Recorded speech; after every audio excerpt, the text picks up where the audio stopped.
Okay, good afternoon po mga ka-crafty. So, I'll be taking a video na naman po as tutorial, pero walang cut na naman po to as usual. Wala na po tayong time mag-edit ng ating mga video. Pero bibilisan ko rin lang po. Ipo-post ko rin dun sa mga part na medyo matagal para iksi lang po itong video. So, may nagawa na po akong isang sample dito. Ayan po. This is pre-made already. Mamaya, papakita ko sa inyo paano to siya itatayo. But, yeah. Basically, I just cut it po. Tapos, sinundan ko lang yung mga lines. Parang feeling ko nga makapal yung mga lines. Pwede nyo naman po silang nipisan or maybe mamaya mininipisan ko po siguro yung kulay nila. Gagawin kong lighter yung color niya. Pero, actually, nung naka-assemble na, hindi naman siya pangit tignan kasi nasa corners lahat. Pag natupi siya, hindi na po nakikita din yung black. So, parang okay naman.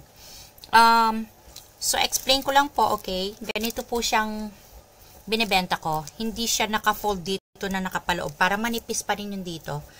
Flat pa rin siya. And also, at the same time, para yung advertisement nyo dito, makita na nila. Kung meron po kayong QR code or kahit wala, kung may Facebook page, may telephone number, ganyan.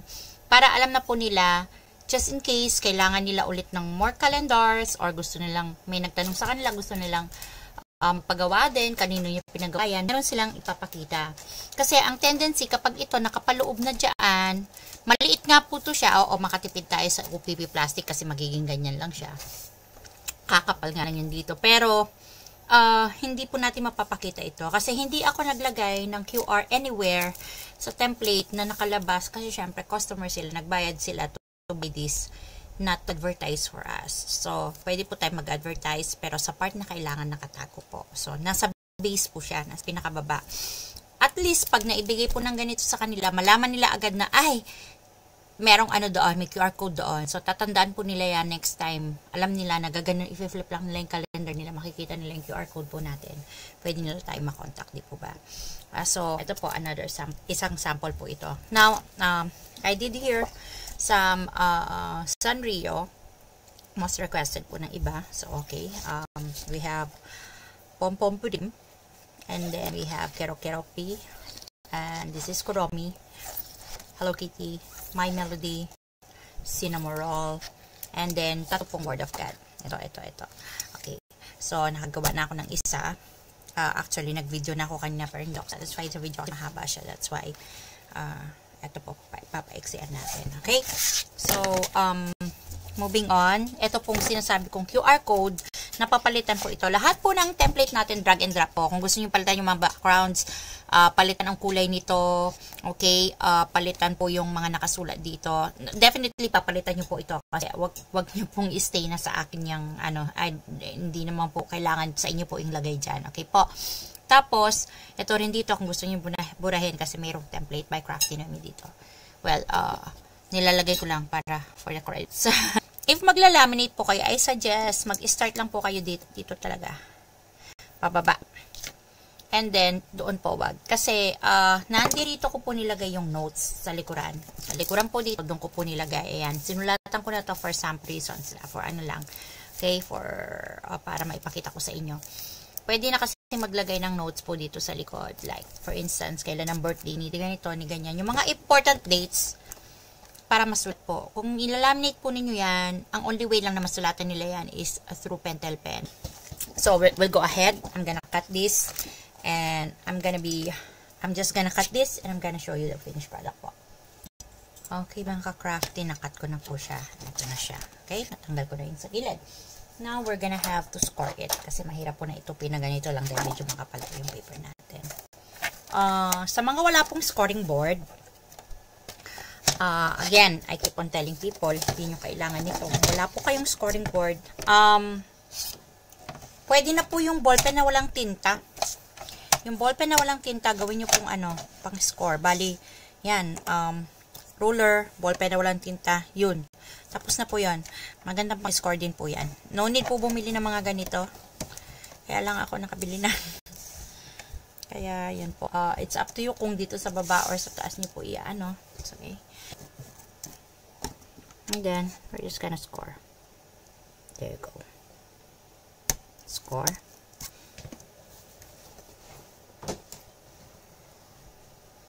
Ito kung hindi ko gusto pag scoring board, Hindi ko kasi nakikita. Kaya mas gusto ko, mas bet ko po yung ballpen tsaka ruler eh.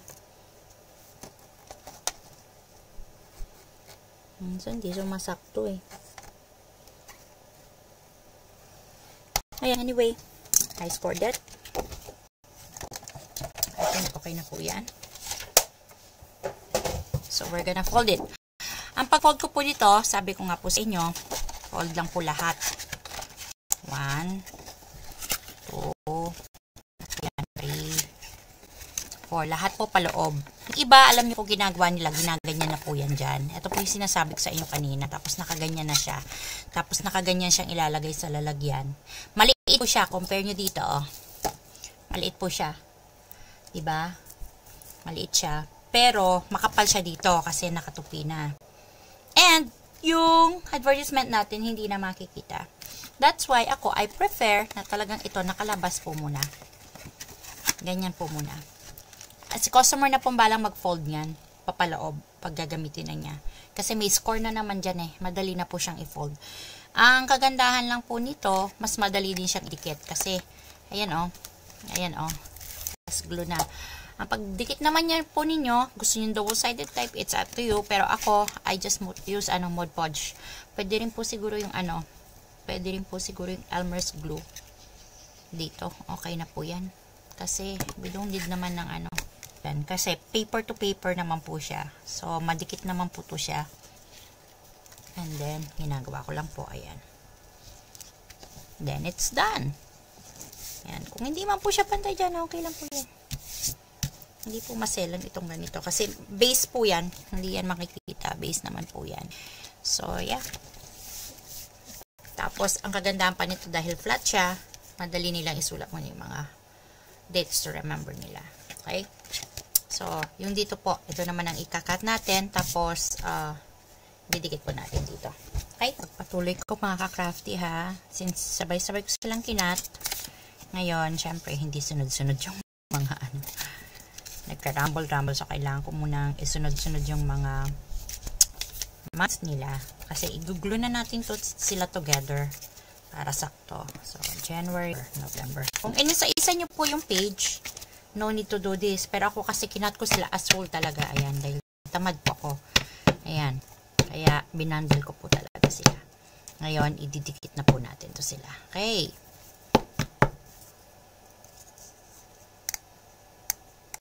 Kasi pag kinlik mo siya, diretso ipit na. Meron ako yung malaki din pag maramihan po yung ginagawa ko. Maliit lang. Ito lang. Okay na yan. Diba? Tigas ka agad siya. So, alam niyo na po siguro yung process dito. I'm gonna do my thing and then babalikan ko po kayo. Uy! Babalikan ko po kayo in a while. So, ayun guys. Natapos ko na pong ganitohin ito. But, I'll be continuing cutting the others para po mabuo na siya. Kakat ko muna lahat ito habang inaantay ko itong matuyo para pag natapos ay diretso na po tayo. Okay. So, guys, I just finished cutting them all. I'm gonna be scoring them sabay-sabay para matupi ko na rin. So, okay, ito na. Natapos na po natin ang pag-score, pag-cut. So, tutupi na po tayo. Set natin dito. Tutupi na tayo. So, 1, 2, 3, 4. Okay. Mga to. Para naman natutuyo na. So, all we have to do is put some glue in here. Ayo. And then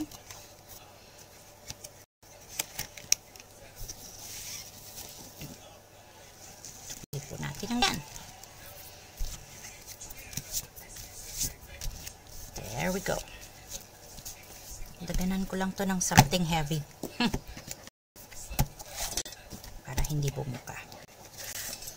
But I'm telling you po, basta paper to paper, okay na po yung glue dyan. So yan. Tutupi lang po natin ng ganyan. Mabilisan. So itutupi ko lang po lahat and then mabalikan ko kayo. Okay, so na-fold na po natin lahat to habang pinapatuyo ko lang dito na naka-glue siya. Tatanggalin ko na po to.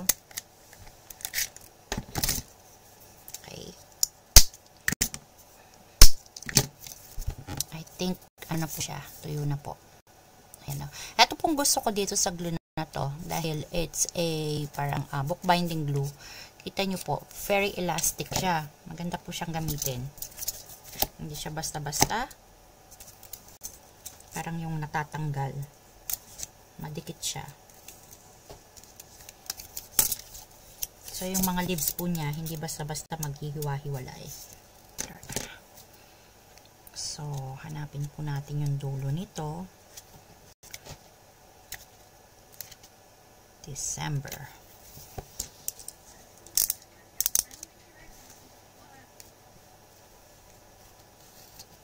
Ayan. Baliktarin natin para sunod-sunod pa rin lang. Kasi sinunod-sunod ko po ito para sakto po siya. Mamaya hindi na ako mangangapa. Although makikita naman sa color niya.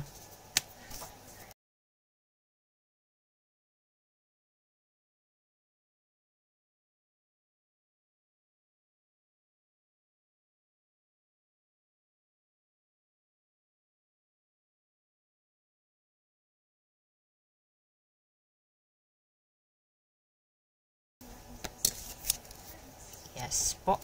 That's the last of it. Yan. Hindi na po ako dito, the double-sided tape kasi ito na rin naman yung final month. And para namumove ko po siya. Kasi yung kanina pumaling. Pumaling po siya. At least ito hindi. Pwede na po yan.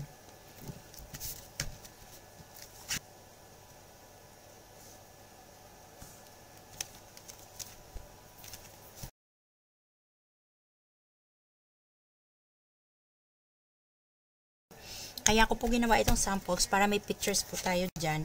It's okay po na i-grab nyo, i-post nyo po. Tapos sabihin nyo na lang pwedeng i-customize sa gusto nilang color kung meron silang sariling design. Para na rin po kung gusto nilang pamigay this coming Christmas sa mga kaibigan. Pwede po kasi dito gagawin like yung from the Bondoc family. Pero I suggest dito yun sa baba ilalagay. Yung hindi pa rin nakikita. Ayan, ang ganda po. Tapos na po sila. Mga ka-crafty. Ito na sila. Ayan. Ayan, diba? 1, 2, 3. Pagpasensyahan nyo na yung kalat dyan. 4, 5, 6, 7, 8, 9 designs po. Kasi tinamad na akong gumawa ng pang 10. So, ayun mga crafty. Tag dito. Pipicturean ko lang po sila. Ipopost ko para ma-post na natin sa ating page. Hindi ko na rin lalagyan ng watermark yung mga gagawin nating mock-up para diretso nyo na pong ma-post. Actually, dati nilalagyan ko kasi yun nga, ang dami ng sellers. And I expect meron pa rin namang mga kukuha nito at magsisell. Pero kagaya nga po ng sinabi ko, kung isa po kayo sa mga nagbabalak, hindi na po kagaya ng dati na hindi ako nag-mention. I-mention ko po talaga, ipopost ko po talaga para ma-call out natin kasi it's unfair dun sa bili po ng library naman dapat nilang makukuha. Hindi po ba? So, ayun. God bless po sa lahat. And thank you for watching this video. Bye-bye.